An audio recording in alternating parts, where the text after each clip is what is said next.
Please.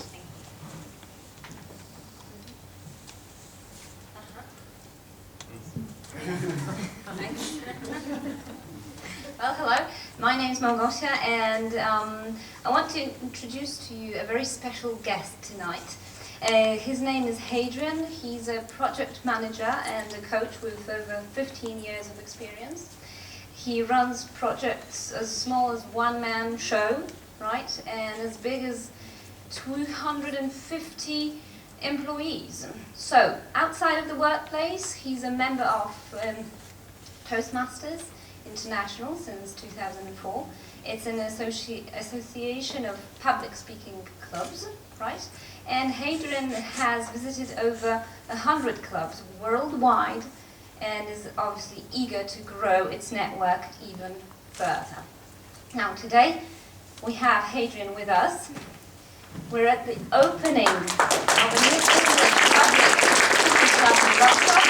So Hadrian, could you tell us a little bit about Toastmasters? Hello. The Toastmasters is a great organization that is present in 116 countries. Now, but there are mainly 4 reasons why people join. One of them is leadership, another one is language, the third one I found very common is speaking, and the 4th one is networking. Let me give you some examples of that. Now, leadership. Have you ever committed a mistake in the workplace that cost your employer millions of dollars? I did. I have never. You have never? No. I did. It cost my employer, actually my customer, not my employer, $2 million per month, and it lasts for 2.5 months. We end up with losing $5 million, euros, sorry. Now, imagine a situation where you have area, a friendly environment where you can practice your skills without causing a huge losses. That would be great. Would be great to your client, to your employers. And this is exactly an environment where you can practice your skills. That's why our tagline is Toastmasters, where leaders are made. Another reason why people join are languages. We open clubs in English, in Polish, in German, Russian, Serbian, and many other languages. But in WrocLove, there are only 3. German, Polish, and now we're starting English one.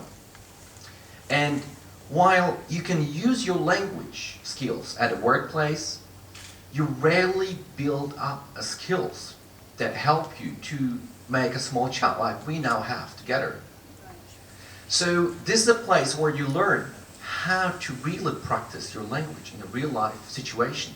So once you're invited to a radio show like that one, I'm very pleased with, then you finally can say something that sounds at least a little bit reasonable. Another one is a quick ability to reply. Now, have you ever came back home and have your jacket, not tied up properly, but once you've been leaving, you look perfectly great, or your hairs look like you end up with some messy situation, and now your husband approaches you in a door and asks, "What happened? What you've been doing? Where you've been?" It has happened. Perfect. Now, were you able to answer this quickly? Was I able to answer that quickly? No. Exactly, and this is what we learned at Toastmasters. Once I'm coming back home with a mark of a lipstick on my neck, and somebody asked me, "Well, what happened?" I can give a quick answer. Like, for example, I was testing a lipstick that I would like to buy to you, and I was thinking how it would look like once you kiss me.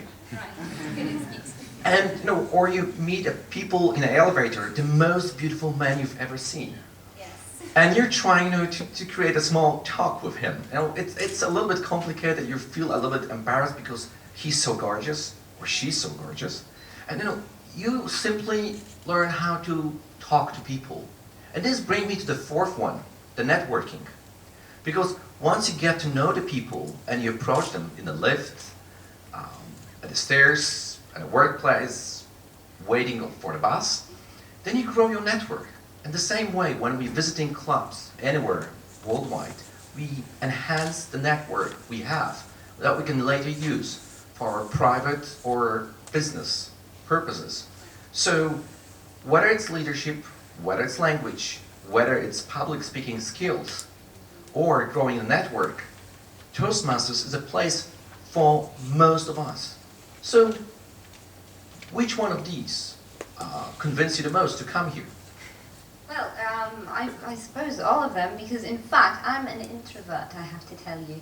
And is it a place for introverts, for people who are afraid of speaking? Because I'm petrified of it. And how can you actually teach me to do that, to get rid of it?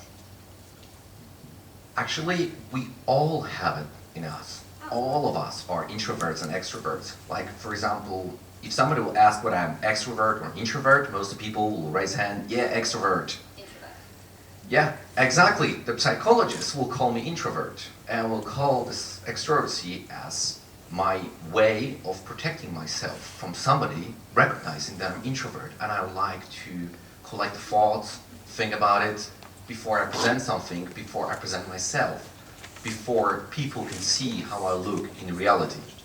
So this is a place where you learn, whether you're introvert or extrovert, how to deal with other people, how to deal with introverts, how to speak to them, how to convey a message, how to veer the way they perceive you. Right, well, thank you very much, Hadrian, for today. That will be all.